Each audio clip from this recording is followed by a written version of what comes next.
But one of the first things I did is I went to the new SoFi Center where TGL is going to be held. The new So fun.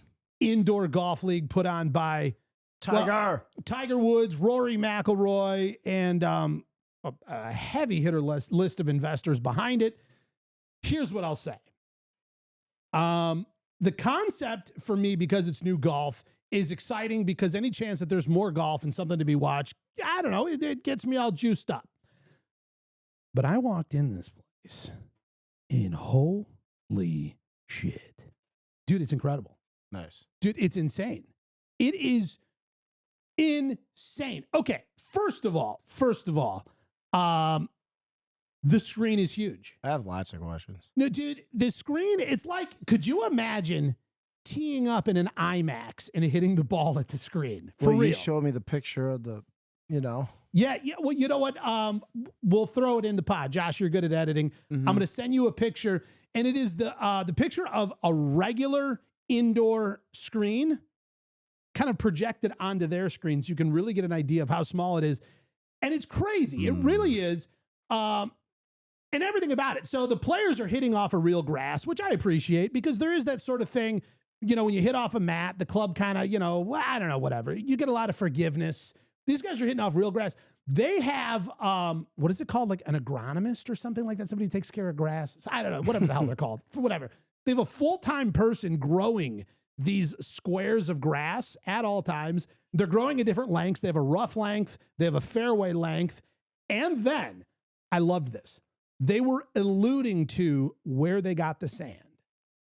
They said the sand is from a very particular quartz mine in North or South Carolina, whatever. I don't know. I did a whole story on this on TikTok about it.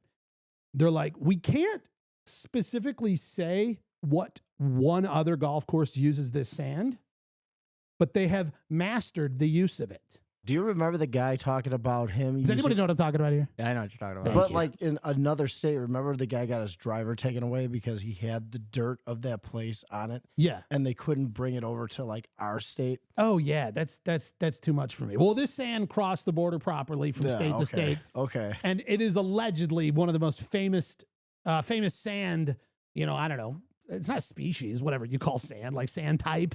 Sand quality. Is it species? Because, trees are species. Ooh. And it is like derived from like previously living organisms. I don't know. So they hit. Sand's made up of glass. Sand species. They got to pick up the divot every time. But my point is previously living organisms, meaning it is from millions and millions of years of like old carbon, like being condensed down and then like biodegrading. And then like, how we get like fossils and coal and oil in the ground. This is all from things that are many, many millions of years old that have decayed and turned into these other things. Oh. So that was my point of saying previously living organisms that over the billions of years this planet was made. Whatever. This is not science class. Jesus Christ. I don't move it on. Jesus. Blibbity. God, I'm already turning off this show.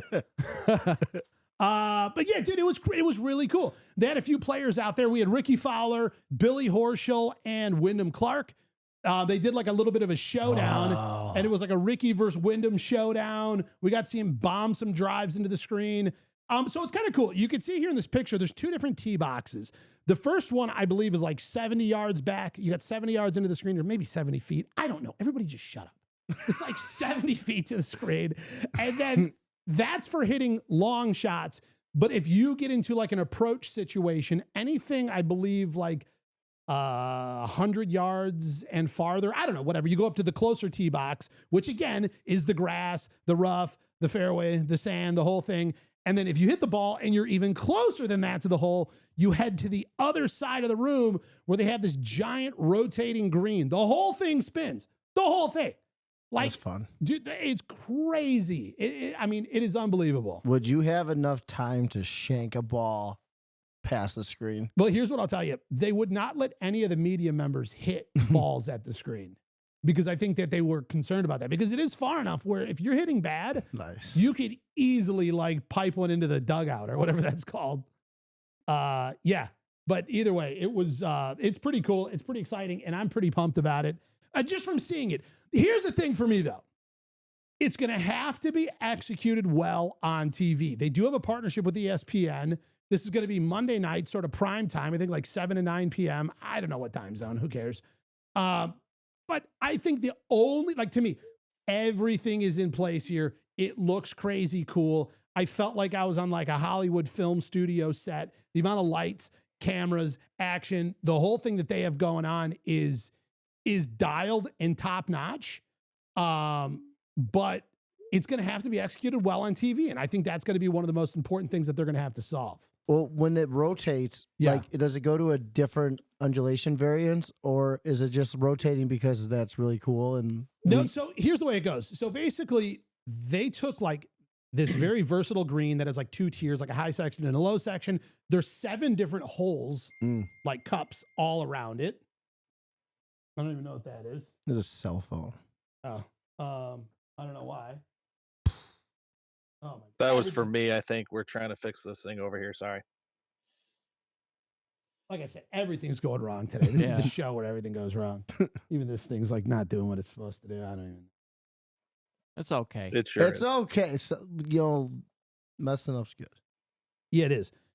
So the green, the very versatile green, kind of like this big kidney bean shaped green. It has 2 bunkers, 1 on each side. And then in the back, you can kind of see there's like a bump. It's like a 5-foot tall mound that they have to potentially hit over. There's sand over there. So what they did is every hole that was custom designed for this, they used that shape green in some facet, but put it in different shapes and angles into the virtual hole. So it might be like at 1 o'clock for this hole, and then by hole 2, it's at like 6 o'clock turned. So as they change holes, the entire thing spins and shifts. So it changes the way you're approaching the hole, approaching the cups, whatever. But then it is a moving green. So as it's spinning, the green is also moving and changing undulation for that particular hole they designed. Oh, that's fun. Right. And then, like, are they picking up divot after divot after divot because it's going to fly at the screen? And then are they changing out the rolls of the real grass consistently? Like, no, well, the grass section is big enough. It is more than enough to last one competition, but I think they change it weekly. So every week there will be a fresh square of grass that gets brought back in for this week's. Or the guy's event. OCD and they can't make it look icky for like even a short amount of time. Yeah, they didn't specify that they're going to be out there like, you know, putting sand mix in after each shot. Yeah. But also they're the pros. I mean, they don't take, you know. It'll be perfect little. Yeah, just nice little. Yeah. Do you know what else I like about this? They're adding the shot clock. Oh yeah, yeah, and it's fairly quick because just for the fact of, you know, obviously Gary, we do this a lot. We play indoor golf. You've got the screen over against the wall where you're like adjusting your aim, you're figuring out distance. You're like, wow, how much to carry the bunker? 3 seconds. What if I want to cover the corner? And then you've got your clubs, and then you go get set up and you hit. Well, this thing is so big, it's very spread out. So it's a long walk from like the screen where you're adjusting your strategy and then your clubs and then over. And it's kind of interesting because there's like this sort of like gentle heartbeat sound that starts getting louder and louder as you get closer to like running out of time. Like a pulse sensor, like you're playing video games. Jaws is coming. It does. Grab a Jimmy and let's stay up and watch Jaws. It's literally what it is. And then these guys, they all have these like little earpiece headphone things. So they can communicate with each other, communicate with their like coach or whoever like their team captain is. And then as well as talk through the whole system so the crowd can hear and the TV can hear. So I don't know. There's a lot of cool stuff going on. I think it has a ton of potential to be really cool. But, you know, like I said, again, how will this translate to television? I think that's going to make, you know, all the difference. If this is going to be wildly watchable or like, you know, something we forget about really quick. What's interesting is in between shots, like what would be more fun? Like watching them be like effortlessly transitioning in between shots, or them messing around, talking trash and walking and messing around. Well, I feel like there has to be both for it to be interesting, but the amount of time with the shot clock, both things have to happen quickly. Like, hurry up, talk trash, but also how far to carry the bunker. Like the crowd could get progressively louder as the heartbeat gets louder too. Yeah. Oh yeah. Yeah. I don't know. I was really impressed. The whole thing is bigger than I thought. The lights, they've got this camera. Josh, I'll send you another clip. We could put this in the edit. but they have a camera that is on like this remote control buggy that looks sort of like the Mars rover with like a full size Like Wally? It's pretty much like Wally. Nice. And it's like fast, and you can tell the person who's driving. It's like, the thing, like when he stops, like the camera like lunges forward. I don't want to be that guy, but if you were on the green putting, I would spin it as fast as and try to knock you off the green. I can imagine like whatever the camera operator is for that. He's like, oh, I gotta get the shot of the bunker on the other side. He just like sends it. He's just like flying. I could just see like, do you guys ever see the show Wipeout? Oh yeah. It'd be like It's a great Wipeout time. with the spinning. Yes. I love that show. I think, I don't know. What do you guys think? Do you think it's gonna be interesting? Do you think it's not? Do you think I'm it's gonna watch it. I think it's interesting. It's in the wrong location. Well, okay, hold on. Why? Mhm. It's indoor golf. Mhm. But But these guys live. I was gonna say, like, it's where they all live. Yeah, I know. So but what would be the point in putting it in like Philadelphia us. where none of them live? Forget them. We want it closer to us. But we can't play on it. Yeah, but I want to watch. Well, then go there. I don't want to go there. Like if they put it in Chicago, yeah, let's do that. 700 other cities in America would be like, why'd they put it there? It's too far. I want to watch. Like, Fuck them. yeah.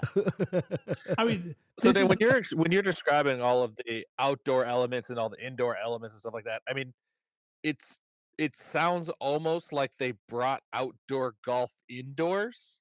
Would that be fair to say? I would say that was probably their biggest goal.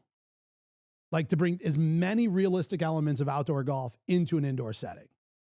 Now, I'm not saying it is I mean, because it outdoor sounds golf. like because ultimately it sounds like so they're hitting off grass, they're hitting off tees, they're hitting off whatever. All right, so the drive, so you just don't have the yardage in between of the grass that you just would be walking on or driving over anyways, and then you're doing a chip on actual grass again. Like I don't know, I just feel like it's just go play outdoor golf. brought indoors. Like, wow, that's a ton of effort when you could just golf. You know, I don't know. You spent like $98 million to virtualize golf when it's just literally outside.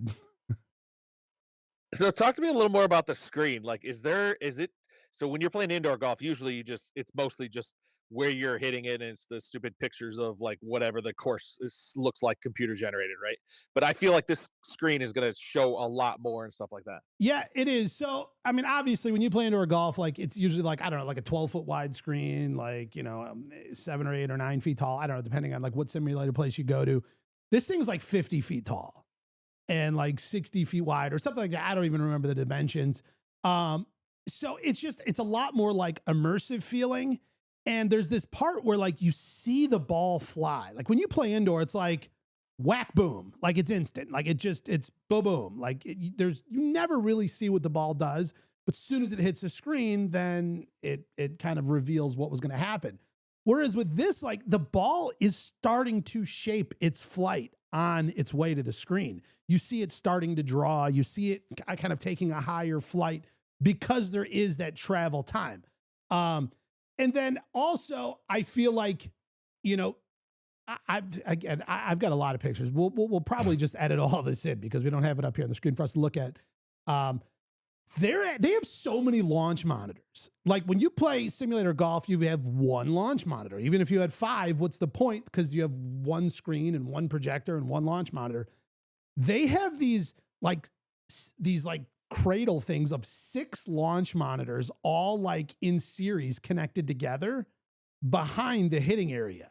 So they are getting like this redundancy of the ball flight times 6 to verify its spin, its trajectory, all this other thing to give it the most realistic flight path on the screen.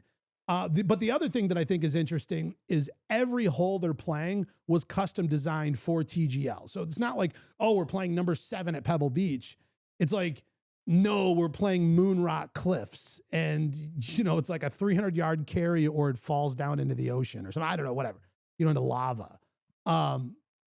So there's a ton of like very custom elements that they've put into this that I'm hoping will make it more interesting than when Gary and I are just pounding balls at a projector screen for our golf league that we're in.